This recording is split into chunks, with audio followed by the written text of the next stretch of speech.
Betrayal can shatter everything you've built, especially when it comes from someone you trusted. This is the story of how I was framed by a close confidant, someone I thought I knew, and how I turned the tables, not with rage, but with quiet, calculated justice. It's a tale not just of revenge, but of reclaiming what was lost and discovering the true cost of seeking justice. If you've enjoyed this story, don't forget to like, subscribe, and share your thoughts in the comments below. I'd love to hear where you're watching from and what you think of the journey. Thanks for tuning in. I had never felt more betrayed in my life than I did that day. It came out of nowhere, one of those moments where you can't quite grasp the full weight of what's happening. Your mind refuses to process it, and your heart races, trying to outrun the disbelief. It all started like any other ordinary day. A quiet morning. I was sitting at my kitchen table, sipping coffee, when the doorbell rang. The sound startled me, slicing through the calm. When I opened it, there stood two police officers, their faces unreadable. I remember one of them asking if I was John Harrison, and before I could respond, he was handing me a piece of paper, the kind that sends a chill straight to your bones. A formal complaint, an accusation. I don't think I even understood the words at first. My eyes scanned it, back and forth, over the same sentence. You are being investigated for fraud, harassment, and theft. A cloud of confusion engulfed me. Fraud, harassment, theft. The accusations were so far from who I was, so far from what I'd ever done. It felt like a bad dream. But this wasn't a dream. This was real. I looked at the officers, trying to find some sign of understanding in their eyes. Maybe they were mistaken. Maybe there was a mistake in the paperwork. But no, they were certain. They were clear, polite, almost mechanical in their professionalism. But underneath it all, I could sense something deeper, a judgment. They didn't believe me, not yet. They weren't here to offer understanding. They were here to gather their evidence. And then, it hit me. He'd done this. The person I thought I knew, someone I had trusted, had turned my world upside down. I felt the sting of it immediately, though I couldn't fully grasp the scope. It was too sudden. I had been blindsided by someone I had never once considered a threat. I didn't say a word to the officers as they left. No defense, no explanation. I just stood there, clutching that accusation in my hand. It felt like the walls were closing in on me, and I didn't know where to turn. This was going to ruin everything. My reputation, my career, my relationships. All of it was now in jeopardy because of one lie. And yet, beneath the anger and confusion, something else began to stir. A quiet, dangerous thought. How could I make this right? How could I make him pay for what he had done to me? In that moment, I knew I would get him back. It was no longer a matter of if, it was only a matter of how. I had always thought of him as a friend. More than that, really, a confidant, someone who knew my past, my fears, my regrets, someone who had seen me at my weakest and still stood by me. We had shared meals together, swapped stories about our childhoods, laughed about the ridiculous things we'd done. He knew things about me that not many people did, the little vulnerabilities I'd kept tucked away, the pieces of me I didn't easily share. I suppose that's why it was so hard to comprehend, to even begin to accept, that he was the one who had done this to me. Tom was always the steady one, the calm voice of reason when I felt like everything was falling apart. I trusted him. I relied on him in ways I hadn't even realized until the day that trust was shattered. There's a kind of pain that comes from being betrayed by someone you've let inside, someone you've bared your soul to. It's different from being hurt by a stranger, different from a random act of cruelty. This was personal. This was someone who had known my darkest moments, my private struggles, and yet without hesitation, he had turned on me. Tom had always been the good guy, the one who would do anything for you, or at least, that's what I thought. We had spent years working together, built something together, shared more than most ever could. And yet here I was, holding a piece of paper that said I was guilty of things I had never even considered, my name smeared by a lie. At first, I didn't believe it. I couldn't. The idea that someone I had known for so long could do something so cruel was incomprehensible. I kept replaying everything in my head, trying to find a reason, a justification. Surely there was some misunderstanding. Right, maybe he didn't know what he was doing. Maybe it was a mistake. But no, it couldn't be a mistake. Not when the lie was so elaborate, so meticulously crafted. And Tom, he had always been good at playing the part of the victim. I remember the first time I confronted him. It wasn't aggressive or accusatory. In fact, it was almost polite. I asked him directly, sitting across from him at a small cafe. He was sipping his coffee, acting like everything was normal, like nothing had changed. I heard the news, I said, trying to keep my voice even, to hide the turmoil inside. Did you really do this to me? He looked at me with those same familiar eyes, and then he did something that almost broke me. He offered me an apology. I didn't want it to go this far, he said, his voice soft, almost apologetic. I never meant to hurt you, but things got out of hand. His words felt like a slap, and for a brief moment, I almost believed him. I almost thought that maybe, just maybe, I could forgive him. Maybe there was some truth to what he was saying, and he was simply caught up in something he didn't fully understand. But as I sat there looking into his eyes, I realized one painful truth. This was no accident. He wasn't sorry. He was trying to manipulate me, trying to get me to let my guard down, to believe that he was the same person I had trusted all these years. That's when it hit me.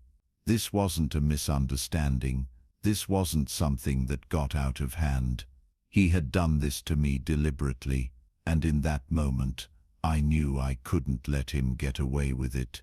The worst part wasn't the accusation itself. It was the feeling of being utterly alone. When the police first arrived, I was still reeling from the shock. The sting of betrayal was still fresh, too raw to process fully. I'd barely had a chance to catch my breath when they came knocking. It happened on a Tuesday afternoon, the kind of day when everything feels perfectly ordinary until it's not. I was sitting at my desk working through some paperwork when the doorbell rang. It wasn't the usual solicitor or delivery driver, so I went to the door wondering who it could be. I opened it, and there they were, two police officers in dark uniforms, their faces serious. The first thing they said hit me like a punch to the gut. "Are you John Harrison?" they asked, their voices calm but carrying an undeniable weight of authority. I nodded, feeling the blood drain from my face. Before I could speak, they handed me a piece of paper. I stared at it, trying to make sense of what was happening. The words blurred before my eyes, accused of fraud, harassment, and theft. It felt like the room was spinning around me. My mind raced as I tried to make sense of it, but I couldn't. The paper was real, the officers were real, and I was standing there in my own house, being handed the first piece of evidence in a case I had no part in. The officers didn't explain much. They just said they needed to follow up on the accusations. No details, no explanation. Just a matter-of-fact delivery of something that seemed impossible. This was no simple misunderstanding. Someone had gone to great lengths to frame me, and they had done it with enough detail that the police were forced to take it seriously. As they left, the reality of it all hit me like a cold wave. They didn't believe me. Of course they didn't. Not yet. I wasn't even sure I believed it myself. But one thing was clear. This wasn't just a mistake. Someone had set me up, and that someone was the very person I had trusted more than anyone else. The feeling of betrayal burned deeper with every passing second. The worst part of all, the sense of powerlessness. The officers had left, but the investigation hadn't. There was no escaping it. The moment they walked away, the clock had started ticking. I knew the accusation was false. I knew I hadn't done any of the things they were accusing me of. But the truth didn't matter. Not right now. As the days passed, I couldn't shake the feeling of being watched. Every time my phone rang, I half expected it to be another call from the police, or worse, a knock at the door. The isolation began to sink in too. Friends didn't know what to say, and those who did speak to me seemed distant, unsure of where to place their loyalty. There was no one to turn to. The more I tried to explain, the more I realized how impossible it was to make anyone believe me. The investigation carried on, and with every day, it felt like the walls were closing in tighter. The whole thing seemed like a cruel game, one that I wasn't even allowed to play, let alone win. That's when the flashbacks started. I remembered moments with Tom, things I had dismissed at the time, small cracks in his character that in hindsight should have been red flags. The late-night phone calls, the little evasions when he'd been asked about something important. The way he seemed to know a little too much about my business dealings, or how, when I shared personal struggles, he'd always have a solution that benefited him more than me. I should have seen it, but I didn't, and now I was left with nothing but the consequences of his actions. The police investigation was starting to feel like a slow-moving train, gaining momentum, heading straight for me. I had no control over it, no way to stop it, but one thing was clear. I wasn't going to sit back and let this happen. I didn't know how, but I was going to make sure I didn't lose everything. The seeds of my plan were already beginning to take root, even as the hours ticked by. The frustration was palpable, but as much as I wanted to lash out, I knew that wasn't the way. I had to be smarter than that. Patience was going to be my ally, and as I sat there, grappling with the horror of the situation, one thought solidified in my mind. Tom had made a mistake, and now it was my turn to set things right. I wasn't going down without a fight. In the days that followed, something shifted in me. I didn't scream, didn't rant or throw things like I'd imagined I might when I first found out. Instead, I found a strange kind of clarity. The anger didn't dissipate. It transformed. It became a tool, something I could use, not something that would consume me. I had been struck by betrayal, but I was going to return the favor with a calculated, deliberate kind of justice. I've always believed that true power lies in control, in knowing exactly when and how to act. And that's what I intended to do. I wasn't going to lash out. I wasn't going to rush into a courtroom or create chaos in the media. That wouldn't fix anything. It would just give my betrayer the satisfaction of seeing me stumble. No, I had a different plan. The first thing I did was take a step back. I let the frustration wash over me, but I didn't let it cloud my thinking. This wasn't a sprint. It was a marathon. And like any skilled strategist, I began to think in terms of long-term gain. I started by cataloging every piece of evidence, every conversation, every subtle interaction I had with Tom. It was painful to relive, but it was necessary. I had to know exactly how deep this went. The more I reviewed, the more I began to see the patterns, small, unnoticed details that Tom had left behind. I started digging into his personal life, not in a reckless, obsessive way, but with the patience of someone who knows how to wait. I knew his weaknesses, his need for validation, his obsession with status. He had a lifestyle that was beginning to show cracks, even if no one else could see it yet. It didn't take long before I found something, a discrepancy in his financial dealings, a small one, but significant enough to make him vulnerable. I've always been methodical. I've lived long enough to know that nothing comes without a cost, and no plan is perfect. But this was the type of revenge I wanted, slow, sure, and smart. I wasn't going to destroy him all at once. I was going to make him watch as everything he had built slowly came apart. The feeling of him losing control, of realizing too late that he had made a fatal mistake, that would be my victory. There were small moments of preparation, moments that should have felt like signs of progress, but they didn't. I wasn't satisfied. I was biding my time. There were meetings, conversations, and legal maneuvers that kept me in the game, without ever giving Tom an inkling of what I was really doing. And then came the first sign of success. I'd barely finished putting together a critical piece of evidence when Tom made his move.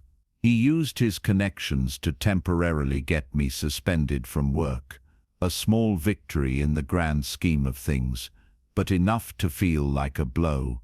I could hear it in his voice when he called me, the quiet satisfaction, the barely concealed glee. He thought he had me. It was the perfect red herring. At first, I was angry. I'll admit that. It wasn't just about the suspension. It was the fact that he thought he had won. But then I stopped myself. This was exactly what I wanted. I needed him to believe that his lie was succeeding, that he was getting away with it. I needed him to feel comfortable, to feel like he had won. That's when he'd make the biggest mistake. As the days wore on, I stayed focused, calm, deliberate. There were phone calls, emails, visits to various contacts, but everything I did was calculated to bring me closer to the one thing I needed, undeniable proof of his guilt. And I wasn't in any rush. I remember one night, sitting in my study, staring at the paperwork I'd been poring over for weeks. A subtle shift had happened. In the silence of that room, with nothing but the ticking of the clock, I realized that the pieces were falling into place, one by one, just as I had planned. What Tom didn't know, what he couldn't have known, is that every step he took was actually moving him closer to his downfall. Every time he thought he had the upper hand, every time he made a move, he was tightening the noose around his own neck. It was almost poetic, really. He thought he had outsmarted me, thought he had manipulated everything to his advantage, but he had underestimated me. He'd underestimated how long I could wait. And more importantly, he had underestimated the quiet fury of someone who had nothing to lose. I smiled to myself, not out of arrogance, but from the satisfaction of knowing that the battle had just begun. He was about to learn that justice, when it's slow and deliberate, is the most powerful kind of revenge, and I was prepared to wait for it. Then, almost as if the universe had heard my resolve, a breakthrough came out of nowhere. It was a phone call. Unexpected, out of the blue. I'd been running my own investigation, of course, but there were so many moving parts, so many dead ends. I was exhausted, and part of me wondered if it would ever end. The police were still dragging their feet, and I'd lost track of how many lawyers I'd spoken to. But then the call came. The voice on the other end was familiar, though I hadn't heard it in years. It was Maggie, an old colleague of mine from a previous job, someone who had always been a bit of a wild card. She was the kind of person who always had a knack for getting into places and finding things that others couldn't. I hadn't spoken to her in ages, but when she heard about my situation, she reached out. "I've got something you need to see," Maggie said. "Something you didn't know about Tom." It wasn't just information. It was evidence, concrete, irrefutable proof that Tom had been laundering money through a shell company, using his own connections to cover up fraudulent activities. The very thing he had been accusing me of, he had been doing all along, and I had the proof in my hands. I sat there, staring at the documents she sent me, my mind racing. The breakthrough was like a bolt of lightning. It wasn't just the final piece of the puzzle, it was the game changer. Suddenly, everything I had done up to that point, all the careful planning, all the waiting, began to make sense. This was it. This was the moment when everything would turn in my favor. I felt a surge of something I hadn't felt in weeks. Power, real, undeniable power. The power to act, to correct the wrongs, to make sure the truth was known. But there was no sense of triumph in that moment. No relief, no gloating. It wasn't about that anymore. It was about seeing things for what they were. About understanding that the journey wasn't about destroying him. It was about restoring the balance of my own life. I wasn't just going to beat Tom. I was going to make him realize that his lies, his manipulation, had not only failed, but had led to his own unraveling.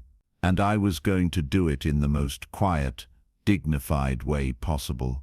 The plan had always been to make him think he was winning, to lull him into a false sense of security. Now, it was time to pull the rug out from under him, but the greatest satisfaction wouldn't come from seeing him caught. It would come from knowing that in the end, I had remained steadfast. I had stayed true to my principles, even when the world tried to take them from me. This wasn't just about justice. It was about something more profound. It was about reclaiming what was rightfully mine, piece by piece. By the time I had all the evidence I needed, something strange had happened to me. I was no longer the person who had once been blindsided by betrayal. I was something else. Now, someone coldly patient, meticulously calculating, someone who understood how to wait for the perfect moment to strike. But even as I worked behind the scenes, I couldn't help but observe Tom, his increasing arrogance, his unshakable belief that he had pulled off the perfect com, became the quiet confirmation I needed that I was right to be patient. At first, it was almost laughable. Tom thought the worst was behind him. The more I watched him, the more I realized he had never once considered that I might be onto him. He'd convinced himself that his lies were airtight, that the walls he'd built were unbreachable. The man who had once been so cautious, so careful, had grown bold. He'd started to make mistakes, small ones at first, but they were there, like cracks in the foundation of a building just before it collapses. I saw it in his demeanor, the way he carried himself around the office. His posture had changed. His smile, a little too wide, a little too self-assured. He didn't even try to hide it anymore. He walked through the halls like he owned them, as if no one could touch him. He had become overconfident. And overconfidence is dangerous. It blinds you to the dangers you don't see, the threats that creep up on you when you're too wrapped up in your own success. I could almost hear the ticking of the clock as he made mistake after mistake, confident that his lies had worked.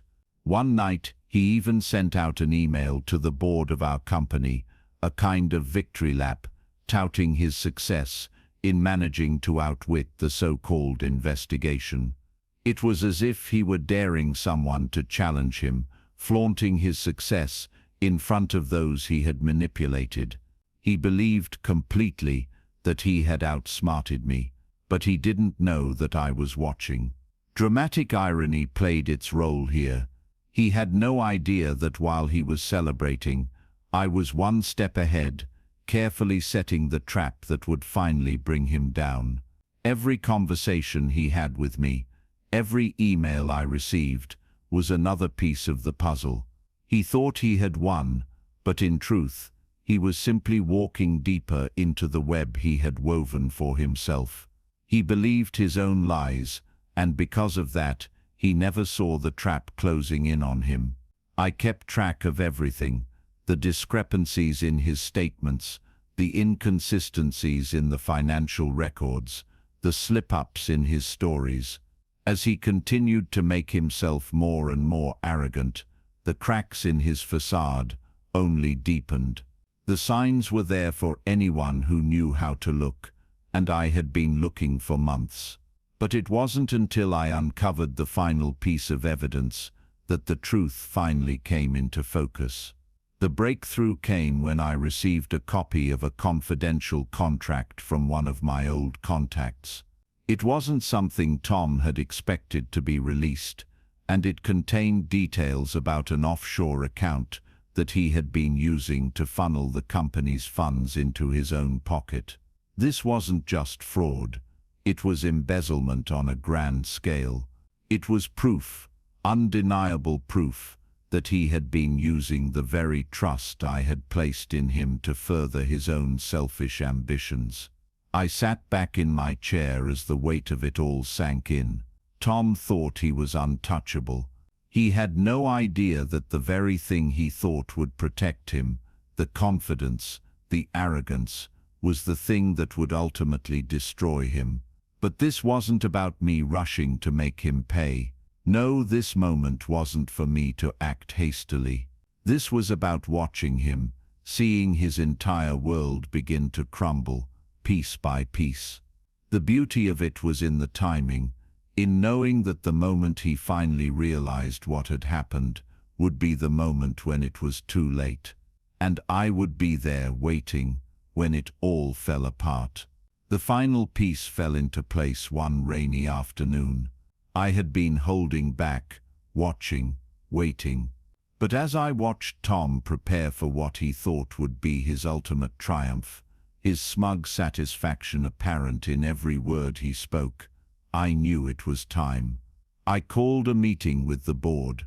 It wasn't a flashy move, no grand gestures, just a simple email with the subject line, "We need to talk." I didn't say much else. I didn't need to. The meeting would speak for itself. Tom showed up as confident as ever, his usual smug smile plastered across his face. He was still under the illusion that he had won, that he was the hero of his own story. But the moment the evidence hit the table, all that confidence drained from his face. There was no escaping it now. He tried to play it off. "This is all a misunderstanding," he stammered, his voice cracking. "There's no way this is real. Someone's trying to frame me. I've been set up." But it was too late. The truth was already out there in front of the very people he had manipulated. The lies he had spun were unraveling faster than he could keep up. And just like that, his world began to collapse. I didn't feel any rush of triumph. No joy in his defeat, no celebration. I just felt calm. This wasn't about revenge. It was about righting the wrongs. It was about seeing his arrogance fall apart and knowing with certainty that justice would be served. He'd underestimated me, and now he was going to pay for it. The room felt too still as I sat there, watching Tom's increasingly frantic attempts to wriggle free from the truth that had him cornered. His face had gone pale, his usual confidence evaporating into thin air. The board members remained silent, watching him with wide eyes, some with disbelief, others with growing suspicion. But my mind wasn't on them. It was on the next move, the final piece of the puzzle. I could feel the weight of the decision pressing down on me. The tension in the room was suffocating, and I could almost hear the ticking of the clock in my mind, counting down to what would be the last act in this play. One more step, and it was over. I was so close, I could almost taste it, the satisfaction of seeing him finally held accountable for what he had done. But as I sat there, watching his panic grow, I couldn't shake the feeling that something wasn't right. A creeping doubt began to crawl into my thoughts. Had I underestimated him? Was there something, anything, that could derail this moment? The door to the conference room opened with a sharp, deliberate sound. It was a subtle interruption, but it felt like the entire world shifted with that simple motion. One of the board members, an old ally, someone I thought I could trust, stood in the doorway, his face tight with something that looked almost like pity. "John," he said, his voice low, almost regretful, "there's something you need to see." I didn't understand. What could he possibly mean? Everything was in place. Everything was finally going according to plan. The evidence was irrefutable. Tom was cornered. And yet there was something in the man's eyes, something that made my stomach drop. A flash of doubt ran through me, a brief but sharp reminder of a similar moment in my past. Years ago, I had been younger, naive, and faced with a choice not unlike the one I now confronted. Then, it had been a colleague, a person I had trusted, who had turned their back on me at the moment I needed them most. I had thought I knew what betrayal felt like, but back then, I hadn't truly understood the cost of trusting the wrong person. It had nearly destroyed me. I thought I had learned from that, thought I had moved beyond the mistakes I had made. But now, as the room grew colder, I realized the difference between that old version of me and the person I was now. I had changed. I had learned to wait, to calculate, to be patient, but had I learned enough? "John," the board member said again, his voice quieter this time, almost a whisper, "I think we need to talk about this before it gets worse." I felt a chill run through me as his words echoed in the room. What was happening? Why did this feel like the end of something, not the beginning? My hand instinctively clenched, and for a moment the room seemed to spin. Was I about to lose everything? Was this the moment when everything went wrong? Tom, of course, had no idea what was happening. He was still playing his game, still trying to talk his way out of it, his face flushed with panic. But I wasn't looking at him anymore. My attention was on the man in the doorway, the man who had just dropped a bombshell into an already volatile situation. What had he meant by "it gets worse"? Was there something I didn't know? Was there something else at play here, something that could change everything? The question hung in the air, unanswered. The tension was unbearable. I could feel my heart pounding in my chest, and for a moment I couldn't move. I was so close to seeing justice done, but now there was a new uncertainty creeping in. Was this the moment I finally got what I deserved? Or had I stepped too far into the unknown, just as I had done so many years ago? I was on the edge, teetering between the satisfaction of finality and the fear of a new, unforeseen betrayal. The choice was mine, but the stakes were higher than I'd ever imagined. And in that moment, as the door closed softly behind the board member, I realized that the next move might not be mine to make after all. The clock kept ticking. The day I had been waiting for, the day I had spent months carefully preparing for, finally arrived. But it wasn't the triumphant moment I had envisioned. When the police arrived at the office to arrest Tom, the weight of it all settled on me, a quiet heaviness that I had not anticipated. There were no cheers, no claps on the back from colleagues who had once called me friend. There was only the sound of his protests, the way his voice cracked as he was led away in handcuffs, his eyes wild with disbelief. I could see it in his face. The denial. Tom had never truly understood the magnitude of what he had done. The lies, the manipulation, the destruction, it had all been so carefully crafted, so thoroughly concealed behind layers of charm and deceit. And yet now, here he was, caught in his own web, watching it all unravel before his eyes.